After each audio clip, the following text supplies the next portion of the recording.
Welcome to our crew! In this video, we will give you our first impressions and thoughts on Marvel's Avengers. By the end of this video, we will give you the two-man crew's appraisal on this game. How well does this game really perform? And I would definitely say that this game performs pretty well. I mean, considering that Crystal Dynamics had like the best company to publish a game with. I mean, yes, it does. I mean, you really can't get any more top notch when you're working with Square Enix. I mean, get two companies that do really well in performance in games. So, I mean, you can't go wrong with a company that made probably the best RPGs on the market. I mean, when you consider Final Fantasy is a series in itself, I mean, you're getting the cream de la crop. I mean, you're getting the best of the best. It's true. Very, very true. I mean, it performs like it should. I mean, considering the aspect of the childhood fan favorites here. I mean, we're talking about the type of Avengers, game this is. It's a little bit far away from how the type of games that they actually do. They're going to fan favorites of people when they were a child. You know, they're heroes.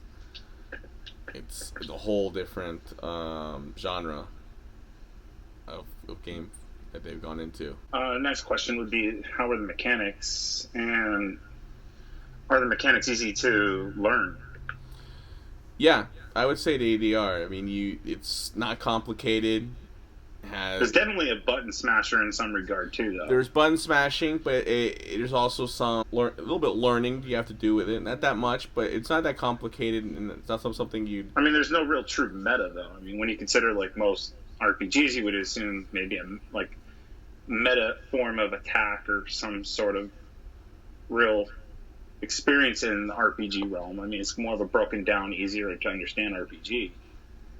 Yeah, I think they focused more on all around base of players instead of just trying to focus on just people that played RPG type games. So that way everyone can have a way of playing this game and not feel like they're going to struggle trying to get the controls down. That's definitely a very good thing in some regard. I mean, yes, it is, because some people when you consider like most RPGs, you would have to understand like metas. You'd have to understand like a whole tree of attacks. Like the trees are broken down pretty well. I mean, considering for someone who's never played an RPG, this is probably a good recommendation to start because it's broken down. It's easy to understand, and like they tell you how to do it. Most RPGs don't. You got to kind of figure it out as you go, especially ones that are based more around like the old school traditional style RPGs. It's true. It definitely draws more players out of the RPG type genre. So people that have never played RPGs can sort of smooth their way in through this type of game and kind of take a step if they want to go into more RPG type games that are more complicated. It'll definitely give them an entry point. That is for sure. I mean, when you talk about having the best entry points on RPGs, this is definitely a good starting intro point. I agree. How are the graphics? I'd say graphics are really good. They're definitely top notch when you put them side by side to like most RPGs. Good resolution. It's definitely in the category of top notch. Smooth transitions. You got great visuals. It's you really did really well with your graphics in this game. How's the multiplayer experience? Multiplayer experience, I'd say, needs improvement. It's a good start the way they had it. It looked like you were starting on something that would be good, and then they kind of just stopped short. A lot of this has a lot of Destiny clone like experience. I mean, for those who don't know Destiny is basically a live service. When you compare this side by side, there are a lot more incentives to go play Destiny over Avengers when you talk about the multiplayer and an aspect of it, because not only do you have a PvE element, but you also have a PvP element. which is kind of a downfall when you consider the Avengers. How are you going to make a multiplayer experience with such overpowered characters? It just would not be doable. But in the same sense, there was a lot of lacking content. Yeah, they really stopped short. They didn't put enough content out. I would have been totally fine with maybe 6 months of no content. I would have been, but 6 months of like this game more in development to develop more out of the multiplayer. 6 months, at least a year. Definitely. Why put such a dull experience? Look at the facts on the multiplayer aspect. As of lately, at the current time of this video, it may be different than in the future, but at the same time, this game could have used a little bit more development time. Who wants to sit and wait 6 months to see this game develop even further and have more content at that point? It's almost incentivized to pick up this game and just wait 6 months. It's true. You do have passes for each of the characters to work on, but it's a lot of rinse and repeat with missions, and it's too dragging. It's too grinding just to complete a pass when you're just doing the same type missions over and over again. Yes, they do have the refresh, but the refresh just kind of rinses missions you've already done days prior, and it kind of brings them back again, and it's too repetitive to complete a pass for each character that you want to. You can, and not to mention there's no dedicated missions toward that particular character that you may want to work on, and not to mention it's just a lot of rinse and repeat of the same thing. It just ends up being dry. It basically just. It starts out when you first start out when the multiplayer feels like you're going to be doing some good stuff. It looks like especially when you have the struggle of just seeing the same mission over again. You want to be able to play more multiplayer, but you just can't with the way it just dries up so quick on you, and you just left bored. How was the campaign? Campaign was hella fun. That was super fun to play. The experience in itself was movie-like. Yes, I enjoyed how they allowed you to play all the characters in a single campaign. Throughout the campaign, you're able to be certain characters and not just stuck on one. It was really entertaining. Only probably thing I'd have to say bad about it is probably not being able to replay it again if you wanted to, but it's a very, very fun campaign. It's actually good, nice and long.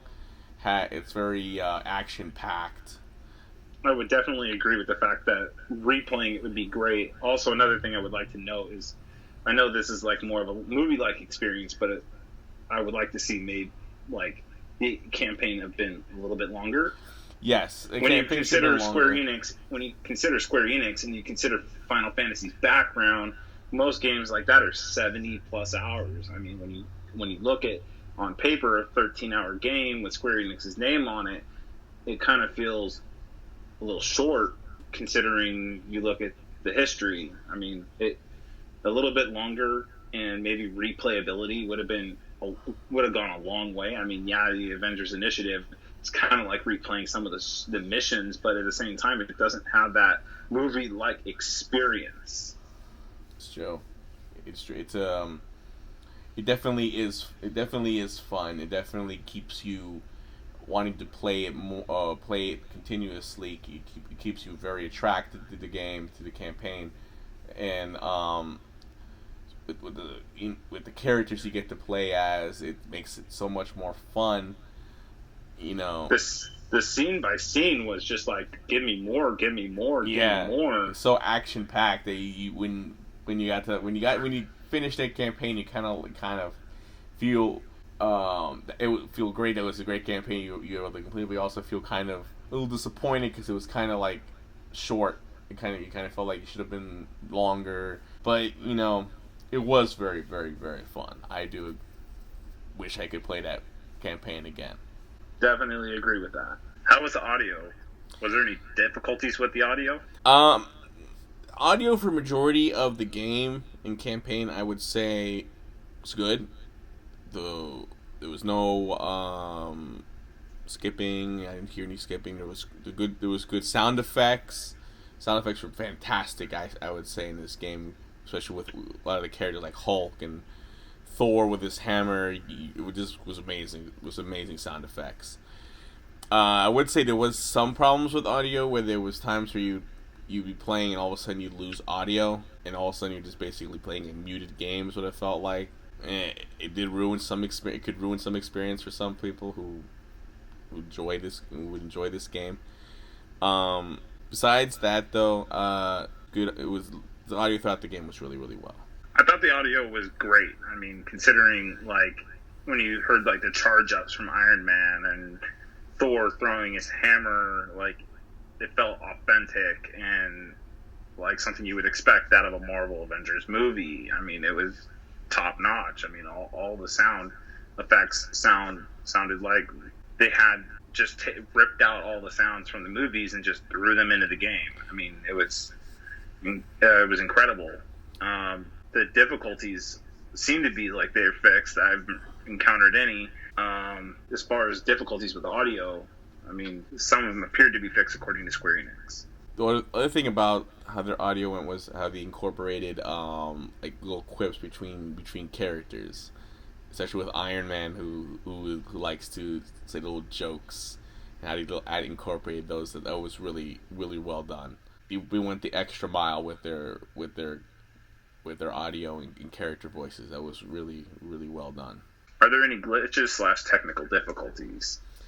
Yes, we've encountered some throughout playing this game. I would say one of them being changing between characters. You have either it take very very long, or it would freeze and you had to restart the game because it just would freeze on you. You'd have the one where you could matchmake with a friend, even though I have heard it might have been fixed with prior updates. You also have the community challenge progression bar, never moves, and you don't see where the community is within that challenge. Also, I mean, I know this doesn't count as a difficulty, but it kind of is difficulty to find matches considering there's just not enough people to play this game. There's not enough incentivized players to want to play this game because of the dry wasteland that they left us with in the multiplayer. I mean, who wants to continue the grind that's spoken before? It's true. It is a problem. You know, the community challenge. It's you don't know how much it's done or where it is, but even though it has been completed, because I've seen it being completed, but you just don't know. And the first one with the synthenoids, that was completed. We got a reward for it, but they didn't show where we were within it. Exactly. I mean, you just basically guess if like you're in the middle or you're 25% into it, 75%. You gotta guess. The matchmaking is definitely a problem because it seems like because of the lack of multiplayer content, and it just seems like you have a harder time finding people to play. You may get maybe one person if you're lucky, but then you have to kind of have companions that you choose from your characters you can't choose from. Matching with joining your friends is also an issue, but I heard it might be fixed by an update, but that's yet to be, we still have to see that. But besides that, I think most of it got fixed with updates, with patches. Here's our final thoughts on campaign. The 2-man crew score for campaign. I would definitely say campaign was definitely highly incentivized for anyone to try at least just the campaign. Campaign is worthy to play. I mean, it's the best experience of a campaign that you're going to get, and the story it tells without having to actually ruin it for anyone who has not played it. But it's worthy to play if you have not played it yet. Definitely agree. You got a lot of action. It's keeps you really enticed to play. There's no moments of like it doesn't slow down at any moment. It really keeps you going. Definitely does not have a dull moment. You get to enjoy playing as the heroes you watched when you were a little kid growing up. It really is so much fun to play. It's a good amount of content for a campaign. It could be longer, but it gives you a good amount of content in the campaign for you to enjoy. Definitely can be expanded on, and with DLCs and the future way of doing things, we could see in the future of them maybe adding to the story and making the story more lengthy, but at the same time, it wasn't enough for launch. Yeah. I did like how they ended it with like a little bit of a cliffhanger at the end, where you can make your assumptions of what could be coming, and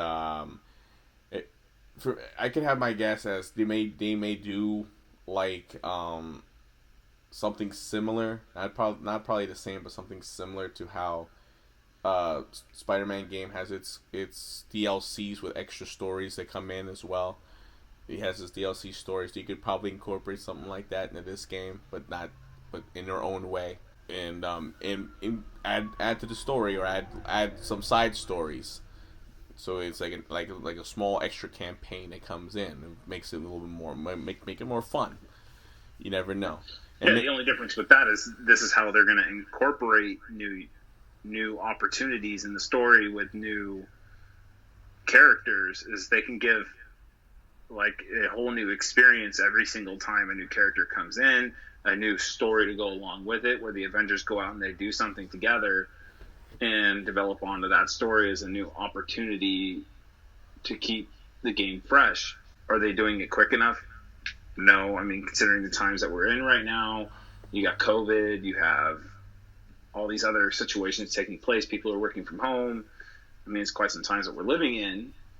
Other thing you could really do for campaigns, especially if they aren't planning to come out with content anytime soon, is add the feature where you can replay the campaign.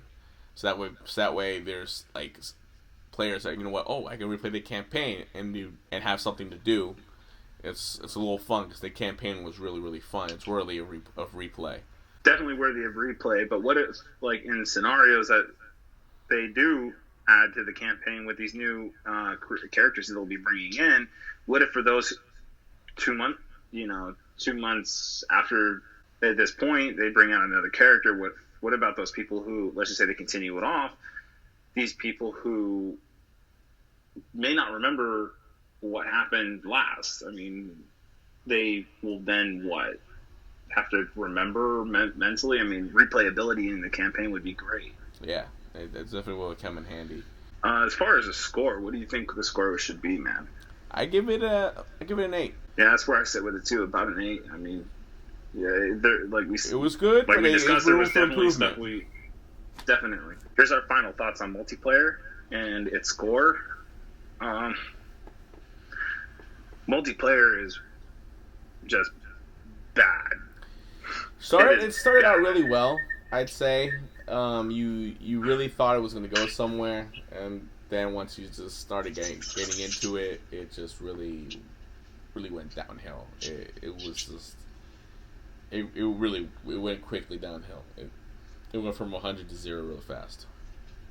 It definitely had the reverse snowball effect. Instead of like you starting out small and it bang, it was like a big snowball rolling to small. I mean, it seemed great, the idea was there, but just the content was like, it was just not enough. I mean, like when you consider playing games like Destiny, I mean, the content is just there. I mean, when you consider live service games, I mean, even Borderlands, the content was there. I mean, there was a lot to do on the multiplayer side. Yeah, it seemed like they were heading a certain direction with multiplayer, and then they just kind of like stopped and didn't. It's like they didn't know where to go, and kind of said maybe. It felt like an identity crisis. Yeah, I felt like they just thought maybe right there people would just enjoy playing and kind of repeat. I don't know. It was said it more like a grind, but it was a grind with a rinse and repeat factor, and it was just. It really didn't go nowhere for you. You could build up your character. Yeah, you could raise up their level, But I mean, at the same time, though, it's just raising it for nothing. It's just nothing else to do. They definitely have a lot of work cut out for them going forward to bring back their community. I mean, you can kind of equate this to what Destiny 2 did. I mean, the game that they dropped was just, it didn't have the community sold. I mean, you consider in Destiny 2's release, I mean, within a month, they just fell apart. It's kind of the same thing. I mean, when you look at Avengers, peak on Steam was 28 or almost 30,000 people. Yeah, what did you look at it now? You fell on 1,000, right? They're down to 1,000. I mean, that says a whole lot. Was it below? Was it below 1,000? It was like right around 1,000. That's very bad. I mean, when you consider a game with its multitude of fans, I mean, it shouldn't have ever hit below 20,000 P daily. I mean, there's more fans in the Marvel universe than there are in Destiny universe when you think about it. I mean, if you equate the people who go watch the movies and the sales on the movies, I mean, yeah, you do have that consideration of people who actually go and see the movie multiple times and all the other situations, but the fans are there. The multiplayer didn't sell well because of the fact that the just lack of content, not enough of wow factor when you consider the multiplayer. And I also think that they really, really fell down on and should have really come out with is a timeline, so people could see when and what's coming for multiplayer. Like a roadmap. Yeah, roadmap. You fell short of that, and it's a big thing because no one knows when or what's coming. Yeah, there's you have the expectations of what's coming. Black Panther, maybe, even though they have confirmed Black Panther is going to be one of the DLCs, along with Hawkeye and Doctor Strange and all these other characters. Yeah, but the question mark of the day is the question mark of the day is when. It's you got to consider. Yeah, we're in these very, very special times, but you got to consider more people are at home and trying to stay entertained and trying not to have their minds wrapped around with the thought that what am I going to do today? Where am I going to go? I mean, you're trying to captivate the eyes of these fans. You need to really rush and move quickly on this before this game actually dies. And just withers. It would just be one of those projects that the fans just looked at it like it was a total mistake. If you look at it at the end of the day, it was a total mistake. It should have never happened this way. I mean, what can you do when you look at it in this perspective? Especially with all the games out in the market right now that have the content for you to enjoy, and continue playing, and then you have a game like this that has so much potential to be one of those types of games where it could keep you playing, and then he just fell short. Feels like one of those prop guns where it's supposed to shoot, and instead of shooting, a big flag comes out saying "bang." It's just like a dud. It's like it just dropped short. They poorly executed this in every single way when it came to the multiplayer. As mentioned before, 6 months of development just purely for multiplayer would have gone a long way. A roadmap, obviously, telling us when and where things are going to be placed scattered throughout the month or the year, and even an estimated date of release for characters would be nice, considering, I mean, we are in COVID. They don't know exactly how and when, but an estimated date for at least the fans that enjoy this game still. I mean, I don't see fans who are extremely disappointed even wanting to come back or incentivized to come back because of this. Yeah, they also have better options than other games to go to that have content that they can actually go into and continuously play. Definitely. So what would you say the score for this would be? Man, if you asked me when I first started playing it, I would have given it a 7. But throughout playing it, man, I have to give it a 4. Starting out, definitely a 7, if not more. I mean, it was enjoyable at first, and then once you kind of got an eye of what what this really was like, it has to be a 4. I mean, that was It's the lack. it's the lack of their 4 just not being a wow factor. It's just badly done. Here's the two-man crew's appraisal rating. 6.5. Thank you for watching our video. Like, comment, and subscribe, and stay tuned for more content.